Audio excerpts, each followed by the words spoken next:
क्या इतलात आ रही हैं? ज़ाहिर है पाकिस्तान मीडिएट कर रहा है, कहा जा सकता है कि डील के मामला इस वक्त बहुत करीब पहुंच गया है।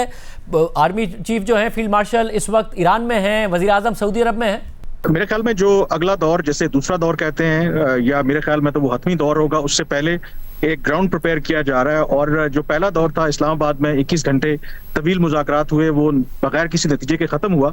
अब जो पाकिस्तान और जो बाकी लोग इसमें इन्वॉल्व हैं, उनकी कोशिश है कि अगर दूसरा दौर होता है तो वो बेनतीजा नहीं रहना चाहिए और उसका नतीजा निकलना चाहिए।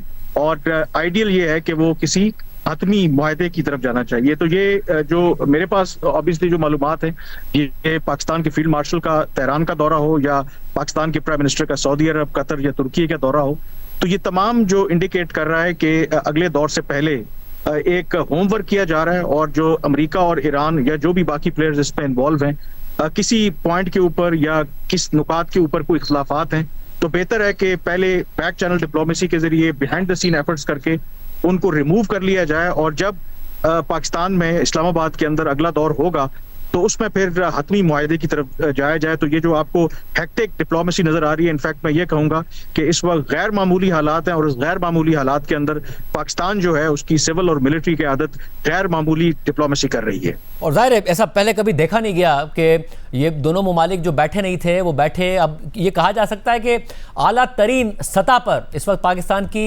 मिलिट्री क़यादत और पाकिस्तान की सिविल क़यादत दोनों इतराफ़ राब्ते में हैं, नोट्स एक्सचेंज हो रहे हैं, ताकि किसी भी तरीके से इस बात को यकीनी बनाया जाए कि जब दोनों मेज़ पर बैठे हैं तो मुज़ाकरात के मामलात और इख्तलाफी मामला सारे हल हो गए हों। इस वक्त आला सतह पर यह हो रहा है। बिल्कुल, आई थिंक ईरान की वज़ारत ख़ारजा के तर्जुमान ने आज खुद भी तस्दीक की थी कि इस्लामाबाद में जो मुज़ाकरात हुए थे उसके बाद पाकिस्तान के जरिए मुसलसल अमेरिका के साथ वो राब्तों में है। लेकिन पाकिस्तान के आर्मी चीफ का फिजिकली वहां पर जाना, इसका ये मतलब है कि जो सबसे बड़ा एक इशू है एतमाद का, कि अगर ये डील हो भी जाती है तो ईरान अमेरिका पर क्या एतमाद कर सकता है। और फिर बहुत से ऐसे मामलात कि शायद जितने भी मजरी आप एस्टैब्लिश जो कम्युनिकेशन के चैनल्स एस्टैब्लिश कर लें, लेकिन जो फेस टू फेस बात होती है उसका शायद सब्स्टिट्यूट नहीं हो सकती। तो इसलिए इस मौके के ऊपर पाकिस्तान के फील्ड मार्शल का तेहरान जाना ये शो करता है कि इस वक्त जो मुज़ाकरात हैं या जो भी डिप्लोमेटिक अमल है वो बड़ा क्रिटिकल स्टेज में दाखिल हो गया है। और इस वजह से शायद वो वहां पर गए हैं। और जो सारा इसका हदफ है वो यही है, क्योंकि मेरी जो मालूमात हैं उसमें यही था कि जो पहला दौर भी हुआ था, जो पाकिस्तान की साइड थी वो बड़ी कॉन्फिडेंट थी, क्योंकि उससे पहले भी बड़ा होमवर्क किया था कि कुछ ना कुछ उन मुज़ाकरात के नतीजे में हतमी डील ना भी हो, तो जैसे ईरान के वज़ीर ख़ारजा ने भी कहा था कि एक MOU पर जरूर दस्तखत हो जाएंगे या एक फ्रेमवर्क जो है उस पर एग्रीमेंट हो जाएगा, लेकिन लास्ट मिनट पर वो मामलात उस तरह से ना चल सके। तो इस मरतबा पाकिस्तान की ये कोशिश है कि इस्लामाबाद में जब मुज़ाकरात होंगे तो पहले दौर में जो हुआ था उस तरह का रिपीट ना। और जो कंसर्न्स, क्योंकि आप दोनों की पोजीशंस जो हैं वो बहुत क्लियर है। 21 घंटे के जो मुज़ाकरात हुए पाकिस्तान उसमें शामिल था। पाकिस्तान बड़े अच्छे तरीके से अमेरिका की पोजीशन से भी वाकिफ है, ईरान के जो कंसर्न्स हैं उनको भी जानता है।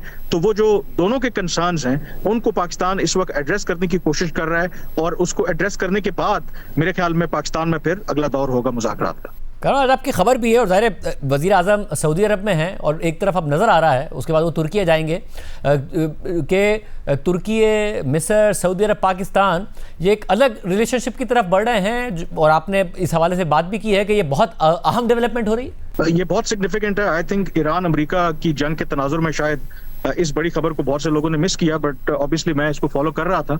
और ये तसलसल है। अगर आप देखें 19 मार्च को रियाद में पहली मीटिंग होती है चारों मुल्कों के वज़राए ख़ारजा की। शायद उस वक्त लगा कि वो एक आर्जी मीटिंग है मौजूदा सूरत हाल के तनाजुर में, लेकिन उसके 10 रोज के बाद 29 मार्च को इस्लामाबाद में फिर चारों वज़राए ख़ारजा मिलते हैं।